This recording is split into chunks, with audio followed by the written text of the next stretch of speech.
racial persons. But since y'all claim y'all black and we all the same, I guess I can speak on. I agree, but let's keep it all the way funky. Y'all say that to mixed people all the time, that y'all all black and y'all the same, and when y'all get pulled over, y'all still black.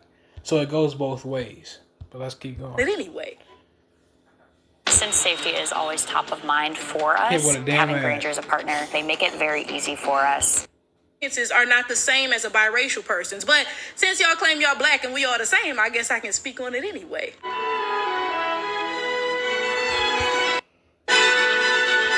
Now, let me write this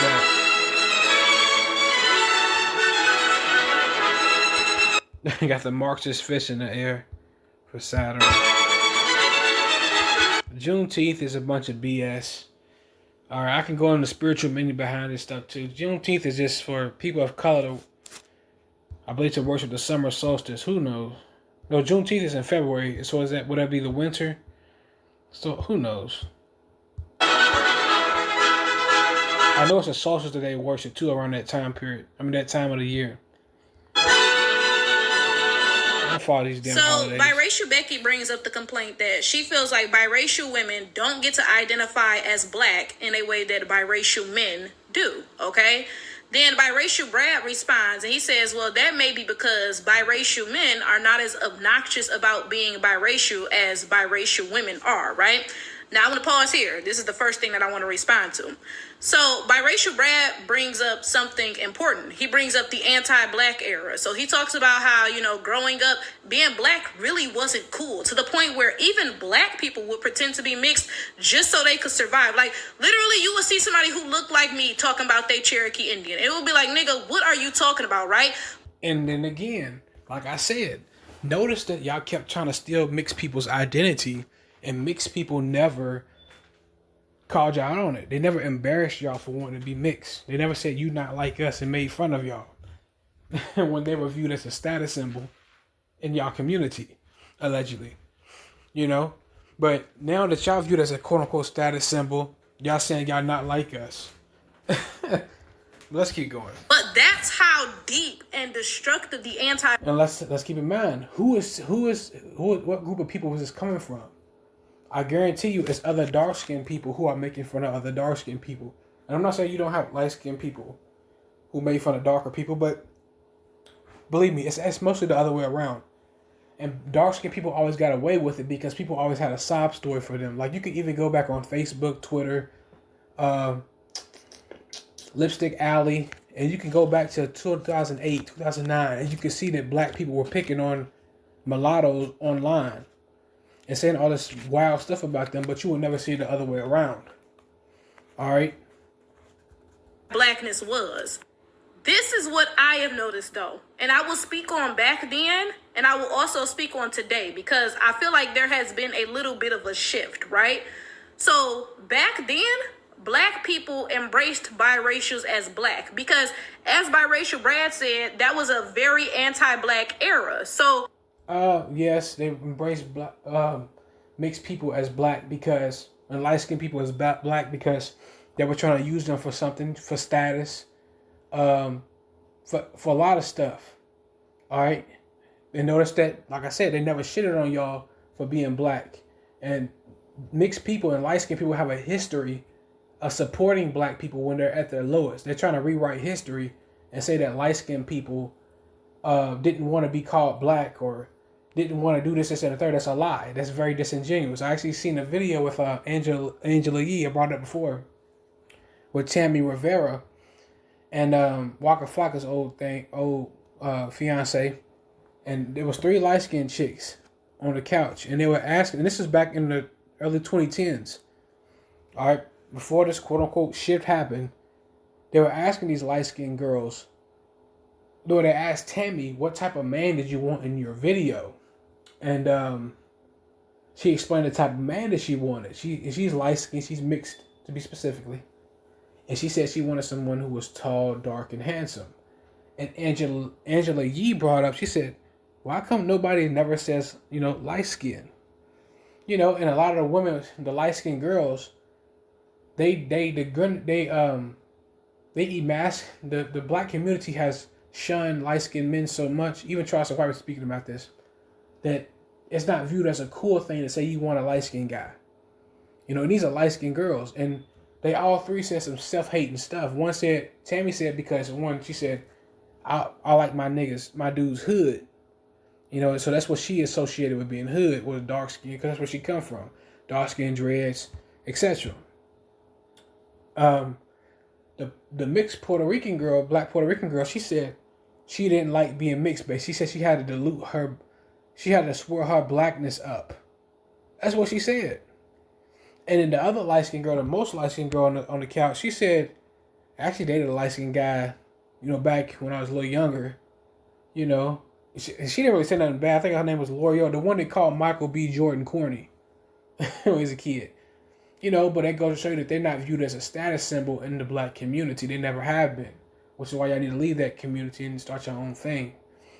But this notion that light-skinned women thought they were better, I disagree with that. Now, I do think light-skinned women can get so caught up in pro-blackness to the point that they try to compete with dark-skinned women for darker men, and they try to overcompensate for their lack of identity. I do think that for sure. Black people saw these biracials and they saw the features they wanted. They wanted light skin and loose hair. So they were happy to claim these people as black, right? And as biracial Brad went on to say, these people will tell you straight up, I'm not black, I'm mixed, right? Because, I mean, that was back when black was not cool. That's BS. I'm telling you, that's complete BS. All right? Mixed people, they took pride in being mixed, but mixed people did not diss black people. That's a lie. All right? Some probably did. They probably said, I'm not black, I'm mixed, I'm mulatto. But they let you know that I'm mixed as well. But let's keep in mind that mixed people were not operating like that back in the day. All right? They were not just completely just shitting on black people like she's trying to spread. That's nonsense. All right, we can go back if you want to go back and get some receipts. All right, of light-skinned people trying to fit in with darker people and felt like they didn't belong. If they felt like they were superior, they wouldn't be searching for y'all. Especially light-skinned women, they wouldn't be searching for y'all validation. Now, you may have a little bit of a point when it comes to light-skinned males not liking darker people, even though sometimes I think that's not the case either, because I think light-skinned men just don't feel comfortable around black people because of the stuff they go through and they have to walk on eggshells. But that's not the case. They rewrite history. So, of course, these people who are not black, they are mixed. They didn't want to be identified as black, right? Not true. So, back then, I wanted to point that out. Black people readily embraced mixed people as being black. And even today, most black people still do that nonsense, right? But I want to talk about kind of the difference that I see today, okay? Today, from what I've seen, biracial women are more readily embraced as black than biracial men. And let me explain that. Absolutely. She's right about that. Because actually, I've made videos about this in the past. And if I can remember any of the titles of them, I will put them up here, right? But something I've discussed in the past is that for a very long time, actually it's just beginning to change. For a very long time, black women were not allowed in media. Anytime a black woman was supposed to be in a show, it was always a biracial woman. Yeah, it was always a mulatto chick. She's right about that. Same thing with the men. The mulatto men were never in the movies either like that. And it's not with their own thing going on, or they were never in the front. They was always in the back. You know, especially if it was a black movie. Right? But black men were allowed to be in shows. And there was a specific movie that I brought this up about. It was The Hunger Games, right? Because I read those books, so I knew good and well that Rue was from the black district. So she and the boy from her district were both supposed to be black characters. What confused me, though, is that when the movies were made, Rue was cast as a biracial, while the boy from her district was cast as a black guy. So I'm like, because this is my thing. Yeah, you see Hollywood, they make that, you know, you program people through TV and through media and stuff. Y'all know that. That's why you, like the new school, we say to change the channel, but my grandmother, she used to say change the program. Because that's what it used to be. I mean, that's what it's for. It's meant to program you. And yes, we see that dynamic that the people who own the industry, y'all need to do y'all research on what group of people own the industry.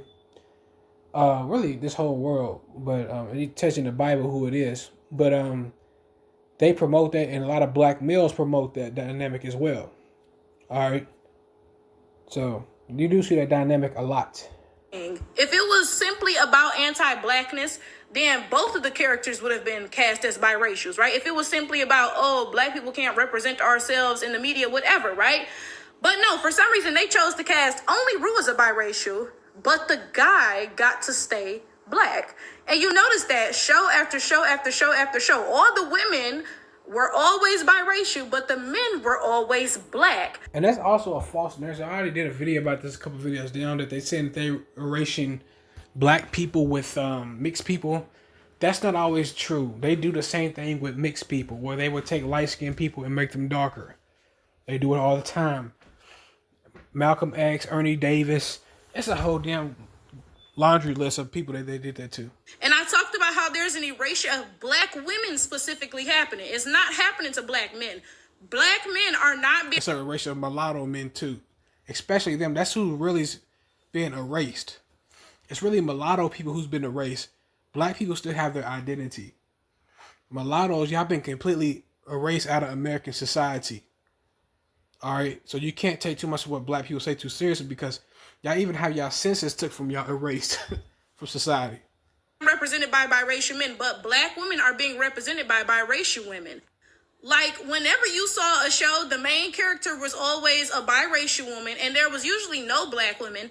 But if there was a black woman, then she was going to be like the ugly, thirsty friend who nobody liked. I agree with that. But also, you got to understand that, let's keep it all funky. If they put two mulatto men, a mulatto woman, I say, a mulattrous woman and a mulatto man in that problem, in that flick, y'all would still have a problem with that. Y'all be malcontent. Like, black people are malcontents. Alright? Like, you know, the side character, whatever, you know, that's how it always was, right? So, my point in bringing this up, though, is the fact that I don't agree with biracial Becky about how, like, she said that biracial men are allowed to identify as black, but biracial women are not. That's not what I've seen by and large. And I also don't agree with biracial Brad because, you know, he agreed. He said, oh, yeah, you know, we get embraced as black, but that's because we don't bring it up as much because all of y'all are anti-black. Are you kidding me? Like, during that anti-black... I don't want to say they're anti-black, but she said anti-black. She means anti-dark skin. Nobody, y'all anti-light skin. Y'all always have been anti-light skin. All right? The only time that y'all accepted light skin people is when they were doing y'all dirty work or y'all making them sex slaves or something. All right? If y'all going to be anti-light skin, I don't mind them being anti-dark skin. All right? Era biracial men were not like, oh, no, I'm black. Say it loud. I'm black and I'm proud. Like, that's BS because that's not what the track record says. The track record says that biracial men and light-skinned men specifically have always fought for black people. And that's not, you're rewriting history. All right? That's BS. And the reason why light-skinned men backed off is because they see that they weren't getting any benefits out of this. That's why you notice ever since the crack epidemic upward, light-skinned men pretty much took the background with this whole black stuff. They backed off, and now they're completely blacking off because there's no benefit in it for them, you know. So I disagree with what she's saying. No, y'all were just as anti-black as the biracial women. Like, what are you talking about? I disagree with that. Some of them were, like some of them.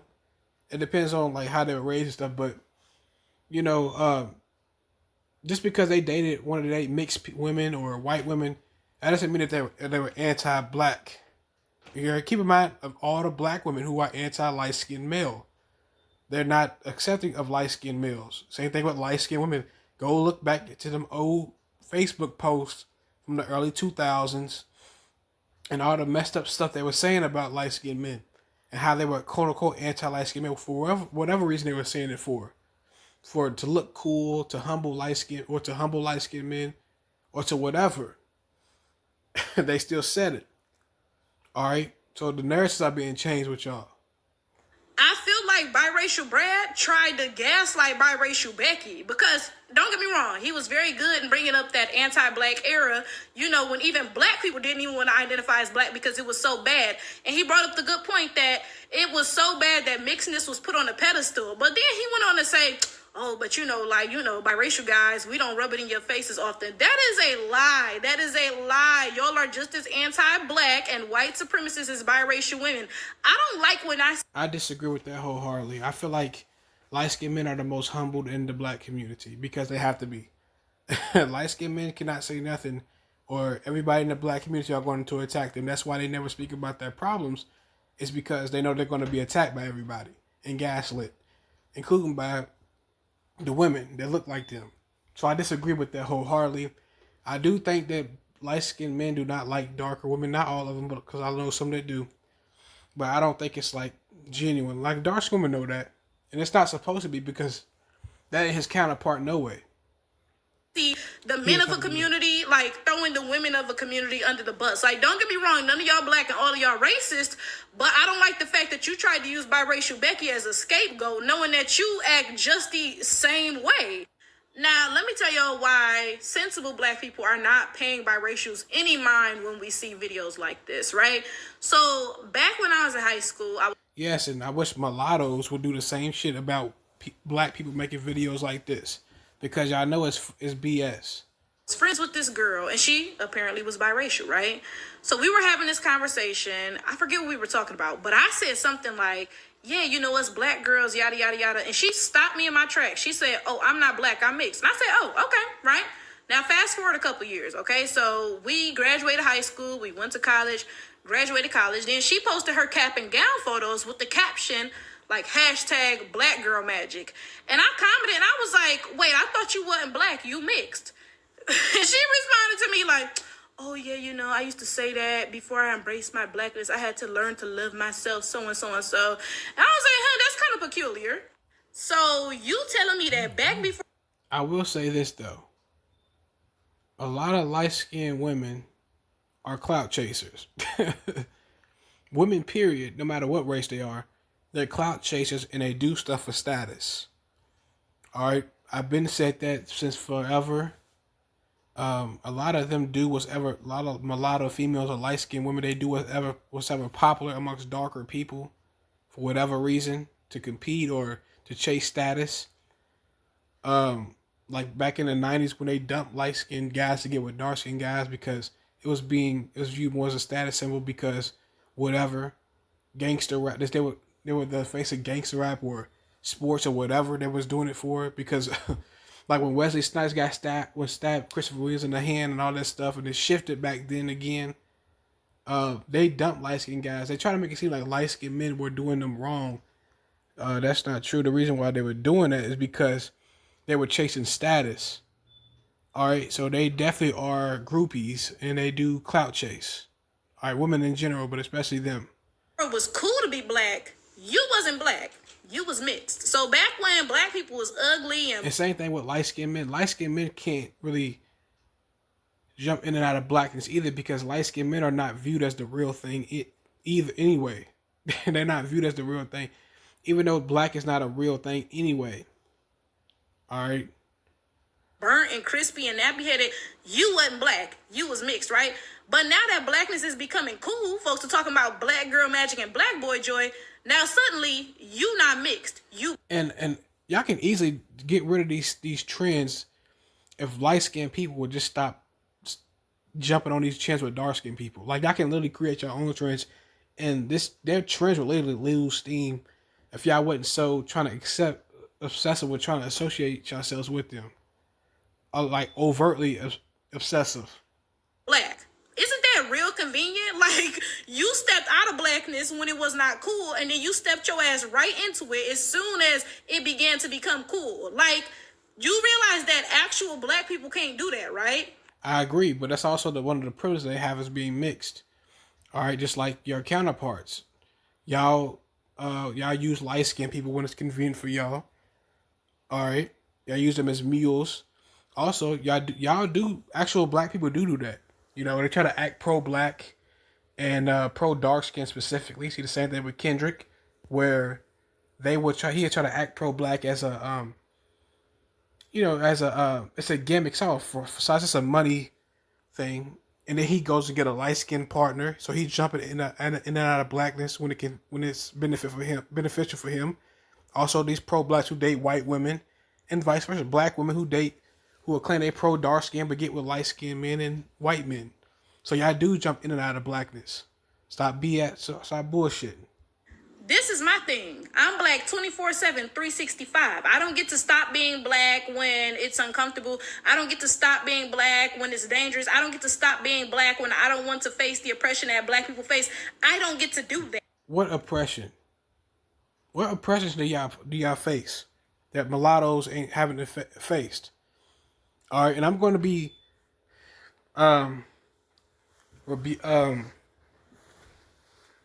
going over these topics, these alleged rumors about how slavery was about how dark-skinned people were oppressed. Man, I got many records telling that's a lie. All right, the mulattoes and the blacks were not treated any different just because you had a white parent, and it didn't exclude you from slavery. But that's another video for another day. And the gag is, I wouldn't want to even if I could. Ask anybody who ever went to school with me, and they will tell you straight up, I was never ashamed of my blackness, even at the height of the anti-blackness. Yeah, but it's because everybody coddled black people. That's the point. Because y'all had this fake ass sympathy, this fake ass narrative that everybody concocted for y'all. All right, light skinned women were always supportive of dark skinned women. Light skinned men have been supportive of y'all. White people have coddled y'all. I've even read books about this stuff. All right, and documents. They've been coddling y'all for hundreds of years.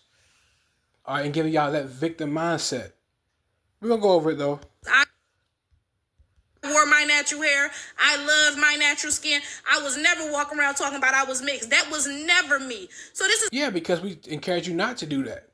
Light-skinned women, light-skinned people, the fake pro-black people, we encourage y'all not to do that. All right? But that encouragement is never the other way around. Y'all never tell mixed people or light-skinned people that they shouldn't do this. Y'all actually get off on them trying to prove themselves to y'all. All right, the fact that these half-black one-droppers, whoever, can step into and out of blackness when they feel like it, that doesn't sit right with me. Well, you need to take it up with white people and with your people because we're going to go over that as well about the whole one-drop rule. Because the reason they jump in and out of blackness is not because it's not their fault. All right, white people made the one-drop rule and they over-integrated mulattoes with blacks, and mulattoes and black people had a problem with it back then. Even the mulattoes said that they didn't want to be, over-integrated with blacks, and vice versa. And you also had some who did, but that doesn't bother. It's not their fault why that happened. Now, me personally, I would never step out of blackness, but the fact remains that even if I wanted to, I couldn't because I'm actually black. When somebody looks... You're not black, you're brown. Your hair is black. All right, you're brown. Just like everybody damn near on this planet Earth, besides a specific group of people who are not brown. All right, your hair is brown. Black. Your skin is brown, sweetheart. So stop. Black is not an actual thing. No other tribe or nation of people goes by a damn color. All right? They don't see a black person, boo. That's just the reality of the fact, right? You get to step out of blackness when you feel like it. You get to call off. You get to treat it like a part-time job. I'm not really feeling it today. I ain't gonna... All right, and black people can do the same thing. All right, black people can say, I'm not black, I'm Nigerian. I'm not black, I'm Dominican. Because those darker people do exist. Everybody can jump in and out of things when they don't feel that's convenient for them. All right? And I'll be black tomorrow. Actual black people don't get to do that. So to sit there and act like we the same and you can speak for me and my experiences, it's just like, what? All right, it's a long ass video. But yeah, we're gonna talk about this more often. And I'm gonna take deep dives into this, but I'll see you in the next one.